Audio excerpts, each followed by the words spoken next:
Hi everyone, this is what happened to me when I got government housing part 27.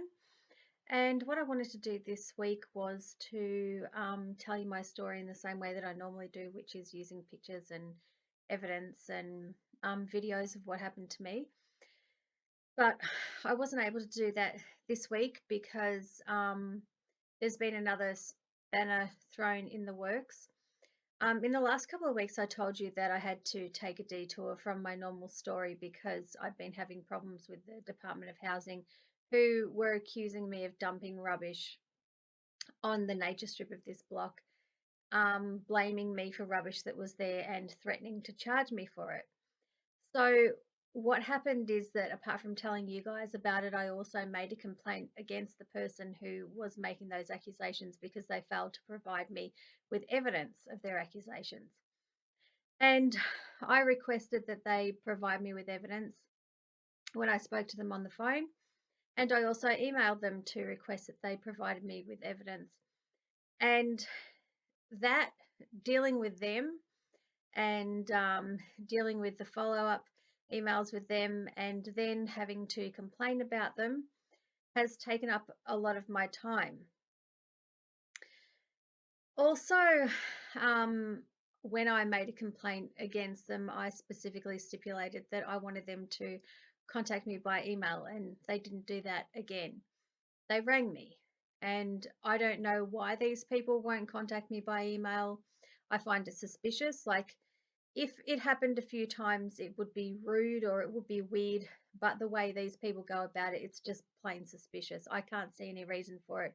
When you're a paid professional, I think, and when you're dealing with people in housing who are being threatened with fines and being accused of things, and when you're dealing with breach notices, which may see single mothers like myself end up homeless, I think the absolute minimum standard of professional behaviour is for those people to put things in writing, but they won't.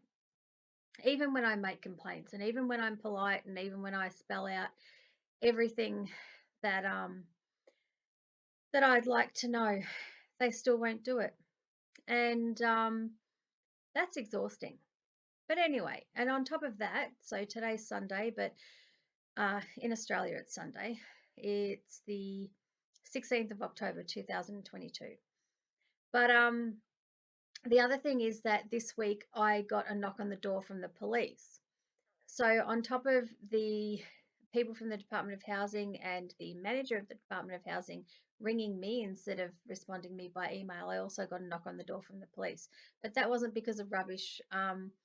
They claimed that they were looking for someone, a person named that doesn't actually live in my unit. And when I told them that that person didn't live here, they tried to argue with me. So I had to shut down that as well.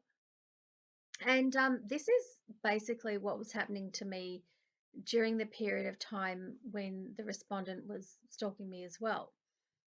I would get bombarded with administrative duties and with other things. Like, if anyone watching these videos has ever wondered why um, these things happened between 2018, 2015 and 2018, I just happened to be talking about it now.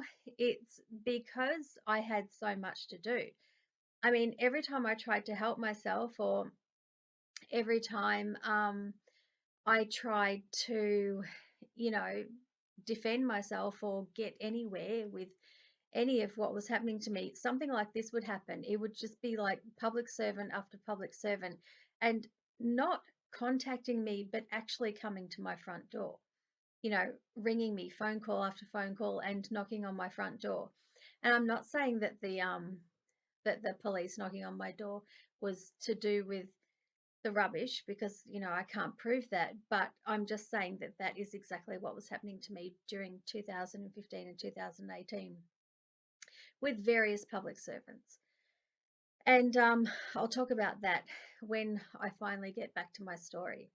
So basically, I just wanted to fill everyone in on what was happening, and just to explain, like, not just for myself, but for everyone who's in a difficult situation, that sometimes there are reasons why people can't come forward with their story, and why they can't explain things are happening to them. It's because in my case, I'm being burdened with a whole lot of work, and basically it's hard work defending yourself when you're being accused of things by public servants, whether they're public housing officers or police or anyone else. If they just want to waste your time or steer you away from something that may be helping yourself, it seems to me that a pretty easy way of doing that is to knock on your door and accuse you of something that you haven't done.